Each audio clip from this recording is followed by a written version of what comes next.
Hi, I'm Dr. Sana Hashmi, and welcome to this week's video column on Eye on China. Today I'm delving into a significant story that has sparked debate in the US and also somewhat muted discussion and debate in China as well. The arrest of Linda Sun, a former aide to New York State Governors Kathy Hochul and Andrew Cuomo. This is a development that has raised alarms in a number of countries that are either dealing with the issue of Chinese influence operations and espionage or are concerned about the possible infiltration. Linda Sun, a naturalized US citizen born in China, has been charged with spying for Beijing. The indictment accuses her of covertly working for China's government, the People's Republic of China, and the Chinese Communist Party. So this case underscores the expansive reach and sophisticated tactics of China's United Front work development.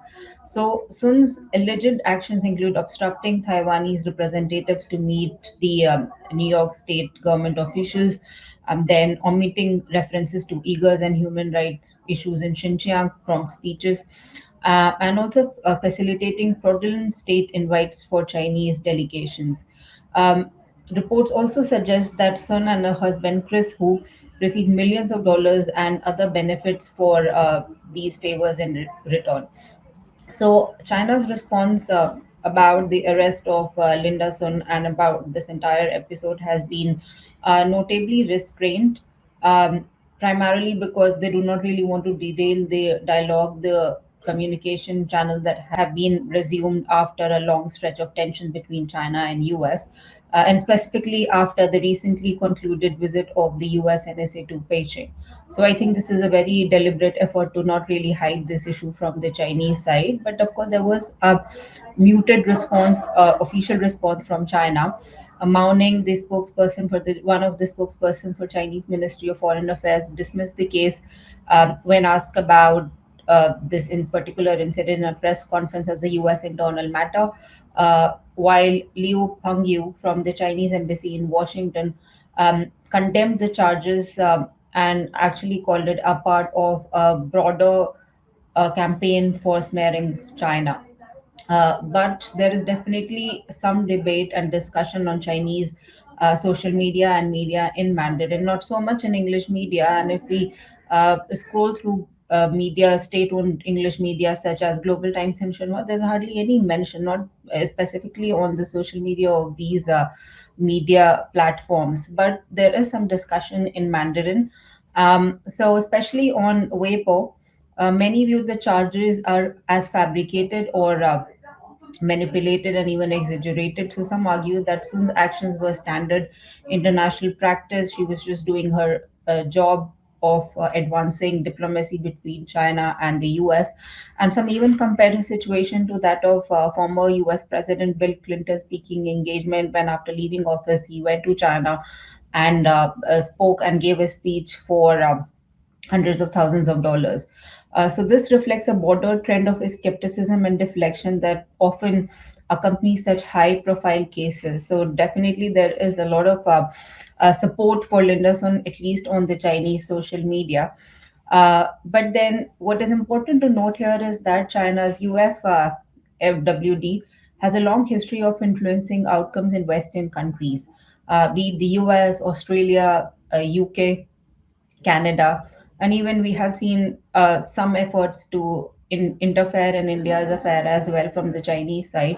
But the UFWD efforts are often seen through engagement with overseas Chinese communities and business groups, specifically where there is large Chinese diaspora. And US, of course, is one of the most lucrative destination for China, specifically from the overseas Chinese perspective. The strategy that includes fostering emotional ties to China and offering material incentives to some of the vulnerable overseas Chinese that are in the US specifically.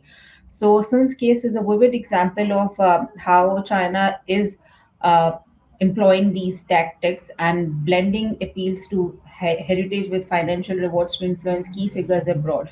So, I think this is one of the major commonly practiced approaches from the Chinese side when it comes to influence operations, and it comes to the efforts that have been laid out by the United Front Work Develop Department.